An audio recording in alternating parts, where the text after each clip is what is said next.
कल अपने हवा के कार्य तथा हवा से बनी स्थलाकृतियों के बारे में अपन जानकारी दे रहे थे। आज उसी के साथ कास्ट स्थलाकृतियाँ या भूमिगत जल और भूमिगत जल से बनी स्थलाकृतियाँ, जिनको अपन कास्ट स्थलाकृतियों के नाम से जानते हैं, उनके बारे में आज अपन विस्तृत जानकारी प्रदान करेंगे।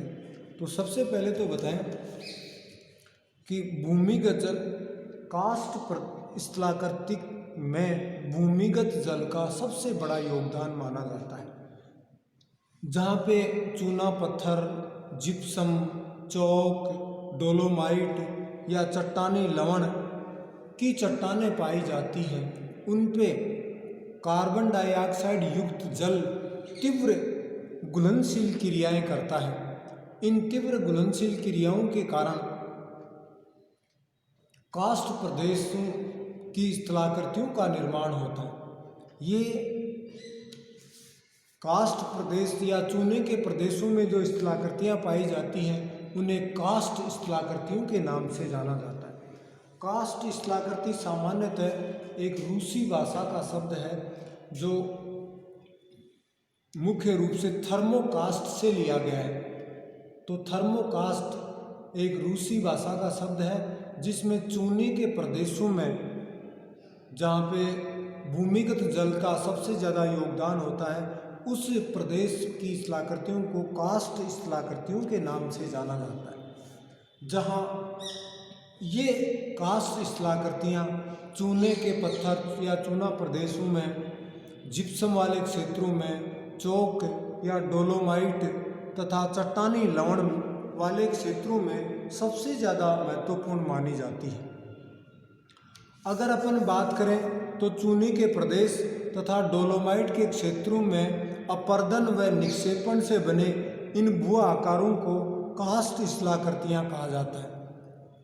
कि चूने के प्रदेशों में तथा डोलोमाइट के क्षेत्रों में जहाँ अपर्दन और निक्षेपण से जो भू आकार बनते हैं, उन भू आकारों को कास्ट स्थलाकृतियों के नाम से अपन जानते हैं या कास्ट। ये कास्ट स्थलाकृतियाँ सबसे ज़्यादा मेन रूप से यूरोप के युगोस्लाविया में, एड्रियाटिक सागर के तटीय क्षेत्रों में, फ्रांस में, इंग्लैंड में, संयुक्त राज्य अमेरिका में, भारत के भी पूर्वोत्तर राज्यों चेरापूंजी, आसाम के आसपास, इन क्षेत्रों में बहुत ज़्यादा मात्रा में मिलते हैं।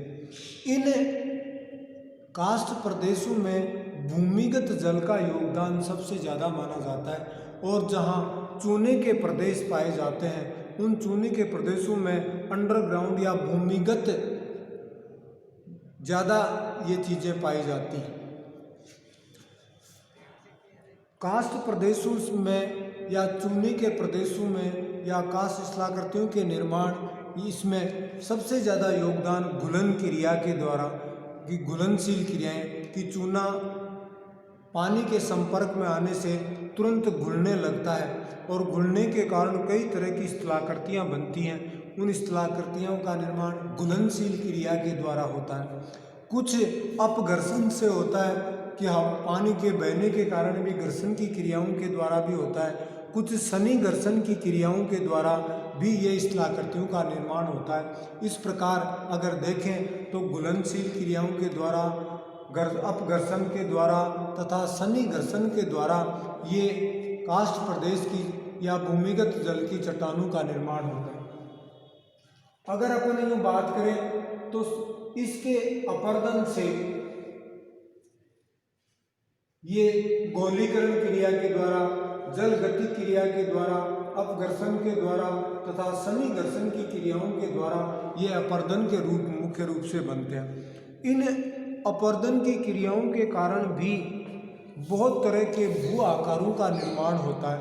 अगर अपन देखें तो इस कास्ट प्रदेशों में अपर्दन की क्रियाओं के द्वारा कई तरह के भू आकार बनते हैं। उन भू आकारों में सबसे पहले अगर देखें लेपीज के बाद में अगर अपन देखें तो घोल रंध्र के डोलास, विलियन रंध्र, रंध्र, संयुक्त घोल रंध्र, युवाला, पोल्जे, कास्ट मैदान, कंदराएं, प्राकृतिक सुरंग आदि कई प्रकार की स्थलाकृतियों का निर्माण होता है। ये स्थलाकृतियाँ अधिकांशतः पृथ्वी के आंतरिक या धरातल के नीचे बनती हैं, परंतु कुछ कास्ट प्रदेशों में धरातल के ऊपर भी पाई जाती हैं। अगर अपन बात करें लैपीज की, तो लैपीज में जहाँ पे चूने की चट्टानें पाई जाती हैं, धरातल के ऊपर जहाँ चूने की चट्टानों की मात्रा ज़्यादा पाई जाती है, वहाँ वर्षा के जल के द्वारा धीरे धीरे ये चट्टानें घुलनशील क्रियाओं के द्वारा घुलती जाती हैं तथा अंदर ही अंदर कई तरह की गुफाओं का सा निर्माण हो जाता है तथा जगह जगह धरातल की चट्टानें कट जाती हैं और जहाँ चूने की चट्टानें पाई जाती हैं वहाँ दरारों में पानी अंदर चला जाता है और जगह जगह दरारें बन जाती हैं तथा उन पे चलना बड़ा टेढ़ा काम हो जाता है और इन दरारों को चूने के प्रदेशों में जो पानी के द्वारा घुलने से जो दरारें पड़ जाती हैं, उन दरारों को ही लैपीज के नाम से जाना जाता है। तो लैपीज एक चूने के प्रदेश में भूमिगत जल के द्वारा घुलनशील क्रियाओं के द्वारा दरारें पड़ जाती हैं, उन दरारों को लैपीज कहा जाता है। उसके बाद में अगर बात करें अपन तो घोल रंध्र की, चूने के प्रदेशों में आपने देखा होगा कि जो ही वर्षा का जल या वैसे होता है तो चूना घुलन क्रिया घुल जाता है तथा जगह जगह खड्डे से बन जाते हैं। उन घुलनशील क्रियाओं के द्वारा जो चट्टानों में ऐसे खड्डे बन जाते हैं, उनको घोल रंध्र के रूप से जाना जाता है कि कोई भी ये चट्टान है, ये चट्टान चूने की चट्टानों में जगह जगह घुलनशील क्रियाओं के द्वारा ये धस जाते हैं और धसने के बाद में यहाँ खड्डे से बन जाते हैं। इन खड्डों को ही घोल रंध्र के रूप में या घोल रंध्र कहा जाता है। इसी तरह से अगर ये घोल रंध्र थोड़े हल्के गहरे होते हैं तो उनको विलियन रंध्र कहा जाता है और अगर इनके बाद में अगर कई घोल रंध्र आपस में मिल जाते हैं और मिलके बड़े गड्ढे का निर्माण करते हैं तो उन बड़े गड्ढों को युवाला के नाम से जानते हैं। कई गड्ढे आपस में मिलके जब एक साथ कई जगह एक गहरा खड्डा जो कई फीट से लेकर 100 फीट तक गहरा तक हो सकता है, ऐसी आकृतियों को कास्ट प्रदेशों में युवाला के नाम से भी जानते हैं। इसके बाद में अगर बात करें तो ये रंध्र अगर जगह जगह छोटे छोटे छिद्र हो जाते हैं चट्टानों में, उनको रंध्र कहा जाता है। और संयुक्त घोल रंध्र अगर छोटे छोटे रंध्र आपस में मिल जाते हैं और एक बड़ा छेद आपस में या बड़ा छेद बन जाता है, उस बड़े छेद का नाम दिया है उसने संयुक्त घोल रंध्र के नाम से जानते हैं। और अब जब कई छोटे छोटे संयुक्त या छोटे छोटे छिद्र या रंध्र आपस में मिल जाते हैं तो युवाला का निर्माण, जिसे युवाला तथा बड़ा घोल हो जाता है उसको युवाला और थोड़ा छोटी आकृति बन जाती है तो पोल्जे के नाम से भी जाने जाते हैं। तो ये युवाला है, पोल्जे है, फिर उसके बाद में संयुक्त घोल रंध्र है, विलियन रंध्र है, घोल रंध्र है। ये सारे चट्टानी प्रदेशों में पानी की घुलन क्रिया के द्वारा चट्टानें नीचे चली जाती हैं तथा जगह जगह खड्डे से बन जाते हैं। वो सारे खड्डे इसी रूप में जाने जाते हैं। इसके बाद में अगर देखें अपन तो कास्ट प्रदेशों में अंदर ही अंदर पानी के रिसने के कारण अंदर धरातल के नीचे मैदानी क्षेत्र का सा निर्माण हो जाता है तथा उस प्लेन क्षेत्र को कास्ट के मैदान के नाम से भी जानते हैं। और कास्ट के मैदान में ही धीरे धीरे अंधी घाटी, आपने जैसे नाम सुना होगा, अंधी घाटियाँ बन जाती हैं। इसी तरह से अंदर ही अंदर गुफाएं सी बन जाती हैं जिनको कंदराओं के नाम से अपन जानते हैं कि लगातार पानी के रिसाव से कारण अंदर कई तरह की दरारें पड़ने से कंदराएं या गुफाएं सी बन जाती हैं। उन गुफाओं को कंदराओं के नाम से जानते हैं। और तथा कुछ चट्टानों के ऊपर अंदर छेद बन जाते हैं और ऊपर से जाने का रास्ता सा भी बन जाता है। तो ऐसी प्राकृतिक पुल के नाम से भी जानते हैं। इस प्रकार अपन देखें तो कास्ट प्रदेशों में कई प्रकार के भूआकार, जिसमें आपने देखा कि लैपीज है, गोल रंध्र है, दोलायन है, फिर उसके बाद में विलियन रंध्र है, संयुक्त गोल रंध्र है, युवाला है, पोल्जे है, कास्ट मैदान है, कंदराएं और प्राकृतिक सुरंग। ये सारी चीज़ें भूमिगत जल के द्वारा बनी स्थलाकृतियों के अंतर्गत आती हैं। ये सारी स्थलाकृतियाँ अपर्दन से बने स्थलाकृतियाँ, अपर्दन से बने भूआकार कहलाते हैं। इसके अलावा निक्षेपण से भी कई तरह के भूआकारों का निर्माण होता है, जिसमें अगर जैसे मान लो ये चट्टानी प्रदेश है और यहाँ पे बरसात के कारण इस तरह से यूं घुलनशील क्रियाओं के द्वारा इस तरह की चूना लटकता हुआ यूं आपको दिखाई देता है। ऐसे लटकने वाले का नाम स्टेलेटाइट या आश्चुताश्म के नाम से जानते हैं। और ये हो गया स्टेलेटाइट।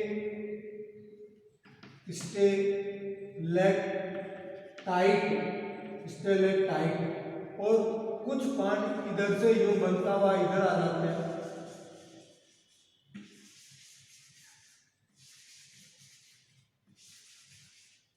ऊपर से लटकते हैं, उनको स्टेलेटाइट के नाम से जानते हैं, तथा कुछ नीचे से ऊपर की तरफ आते हैं, उनको स्टेलेमाइट